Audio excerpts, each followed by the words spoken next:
Welcome to episode 2 of In the Car with Paddy.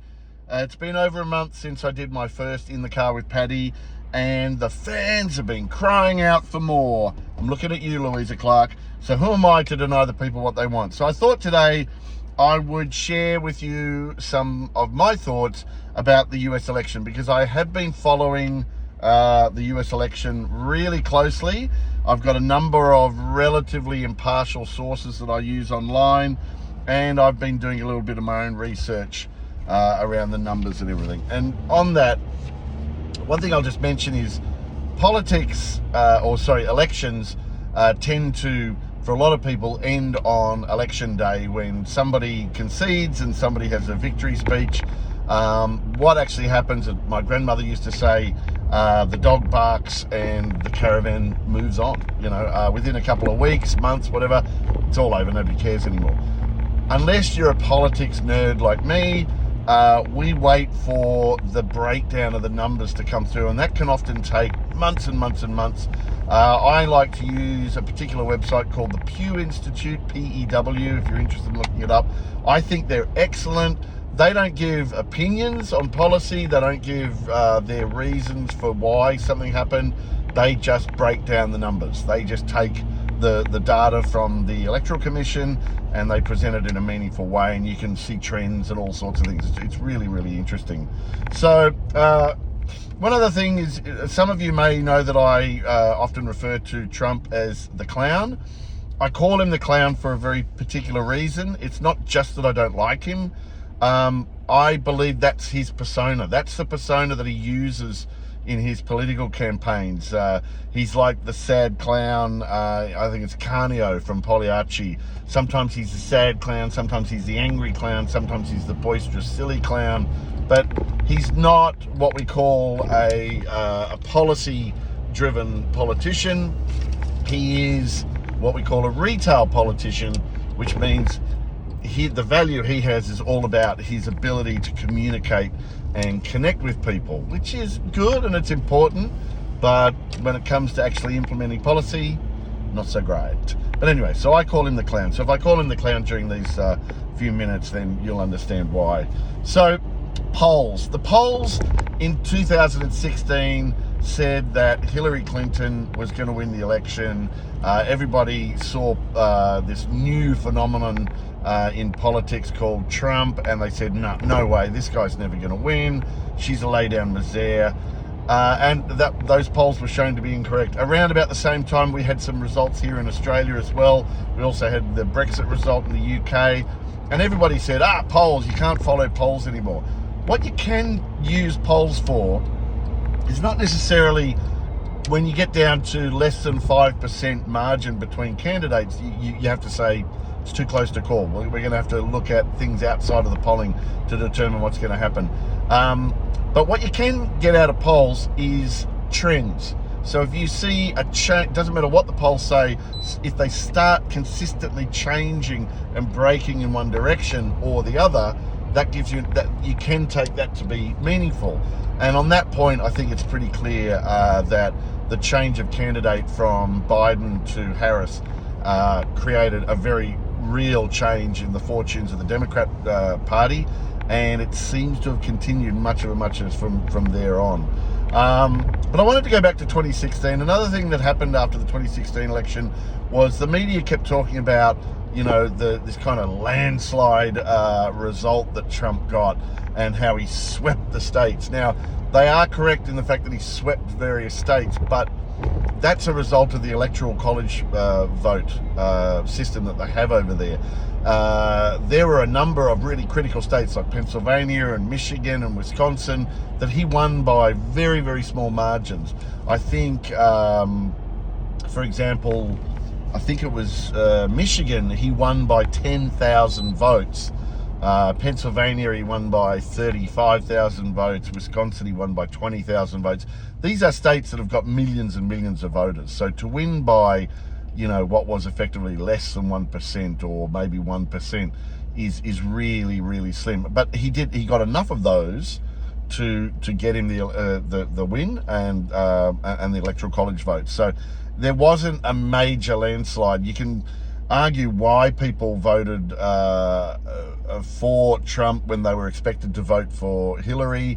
I'll talk about my own belief that Hillary Clinton's not a good candidate. I think she's a very smart woman, and I think she would have made an excellent president, and I think the world would have been a much better place with Hillary as a president. But when it comes to actually winning over the US electorate, she was the wrong person for the job. And a little side note there, not everybody's aware of this, but there was a deal done in 2006 by the Obama camp as they were preparing to launch his campaign for 2008. And they did a deal with the Clintons, who are powerhouses within the Democratic movement in the US. And they said, if you support Obama in 2008, we will support Hillary in 2016. So Obama made a deal with the Clintons to say, I'll make sure whoever I pick for my VP knows that they're not going to get a walk-up start to be the follow-on president for me. And that's another reason why he picked Joe Biden. He picked Joe Biden because he was an exceptionally good operator in Washington. He was really good at getting deals done across the aisles. He was exceptionally well connected on both sides of politics. But more importantly, he was a relatively old guy, and he knew from day one, Obama told him, you're not going to get my support for president. You're not even going to run for president at the end of our term, because we're going to be giving that to the Clintons. So that was part of reality. But anyway, so Hillary, not a great candidate. She definitely didn't campaign well. It's accepted now that certainly the last 6 weeks of that campaign, her camp was so confident of winning that they had really started focusing on the transition to power. They were spending their time recruiting cabinet members and talking to different people and playing individuals off against other individuals for what sort of cabinet posts they might get. Whereas at that very same time, those last 6 weeks in particular of that 2016 campaign, Trump was doing laps of America in his private jet, doing campaign rally after campaign rally, and really giving people something that they'd never seen before, and it was really tasty. They really liked it. By the way, not everybody's aware of this, but again, it's been spoken about by a couple of people in his own team. Scaramucci talks about this. Trump has a real issue with not sleeping in his own bed. He doesn't like sleeping in hotels that he doesn't own.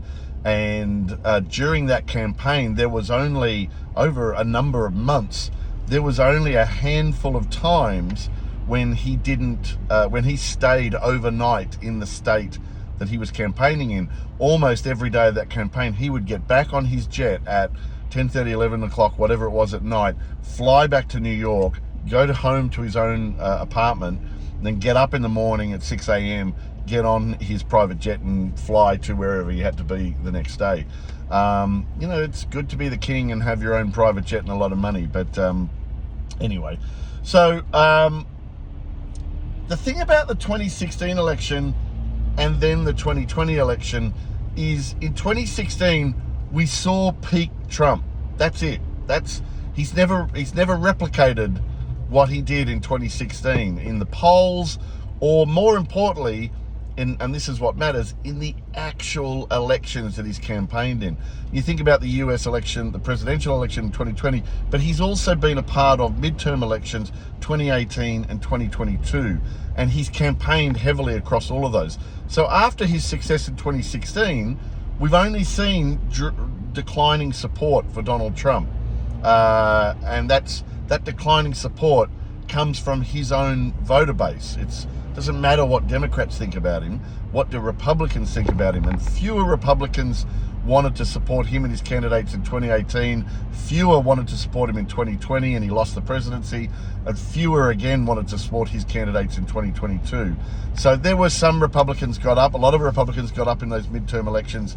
But the candidates that Trump went out and campaigned for, he had about a 50-50 result, which is not good. And this brings me to my point about 2020 as well. 2020, you got to remember, all the votes in the 2020 election were cast before the court cases, before January 6th.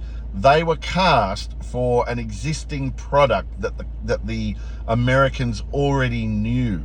So there's nothing, I mean, people could talk about polls. There's nothing like an actual election to say, it doesn't matter what the polls say, the election tells you what people think of that candidate. And he lost significant support.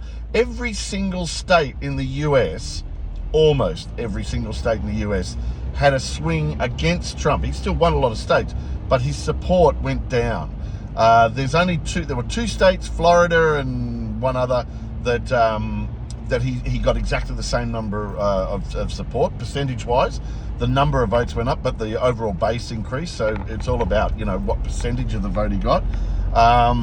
Arkansas and Hawaii, funnily enough, were the only two states in 2020 where Trump saw his percentages increase. Hawaii is a solid Democrat state. His numbers increased there by about 2%. It's a bit of a weird result. He didn't win Hawaii. Obviously, the Democrats held it. Arkansas is the only other state that he won, where his numbers actually increased. And then, like I said, there was a couple of states, including Florida, where his numbers just stayed flat. Every single other state, the 46 states, there was a swing against him. Everything from 1% through to, I think there was a couple of states where he was as high as a 10% swing against him. Now, again, that's before he started all those crazy court cases and before he had Giuliani running around like a madman trying to convince everybody that the election had been stolen, and then before January 6th. So you got to ask yourself, the people that didn't vote for Trump in 2020, who did vote for Trump in 2016, what have they seen from Trump since 2020? Don't worry about the Democrats, don't worry about the government. What have they seen from Trump that will make them change their tune and say, you know what, I didn't vote for him in 2020, that was a mistake, I'm going to go out and vote for him in 2024. And you got to think about that. If you're a Trump supporter, take your Trump hat off for a moment and just think, what is it?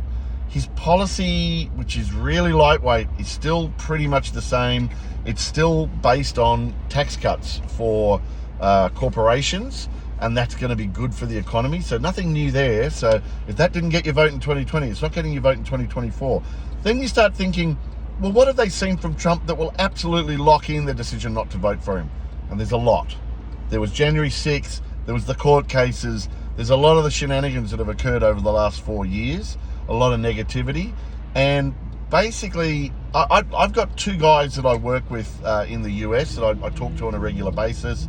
And they're both, one in particular who lives in Texas, is a dyed-in-the-wool Republican voter. He's never voted for anyone but the Republican candidate. This election, he's not voting Republican. He's either not going to vote or he's likely to vote for a third-party candidate.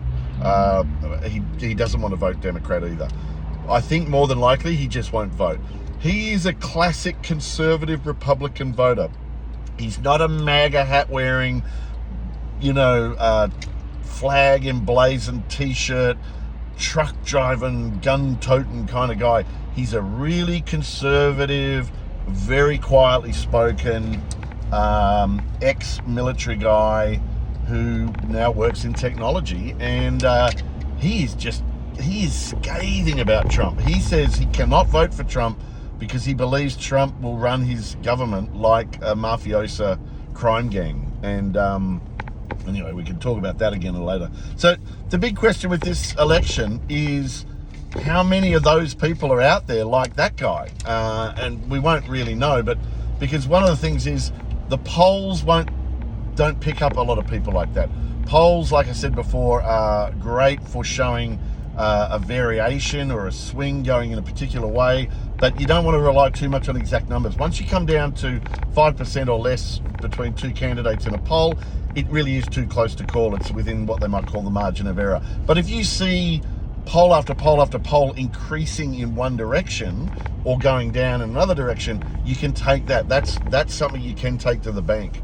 And basically, since Harris took over the candidacy from Biden, you've seen a pretty significant upswing in the polls. Now, it doesn't matter if the numbers aren't right, they're getting better and better and better for her all the way. So that's something to take to the bank. So anyway, what do I think is going to happen in the election? I do think Kamala Harris is going to win. I should say that I think it's going to be really close. I have a sneaking suspicion it's not going to be close. I have a feeling that there are a couple of surprise states out there, and the states that I would mention in that regard include Florida and Texas, which are not getting spoken about much. Trump currently holds, the last election, Trump held Texas by 5%, and he held Florida by, I think, 3% or less than 3%. Now, you got to remember, if we're talking about people changing their vote from one side to the other, you don't need 5% of the voters to change their vote for the other side. You only need 2.5% to go and vote for the other side.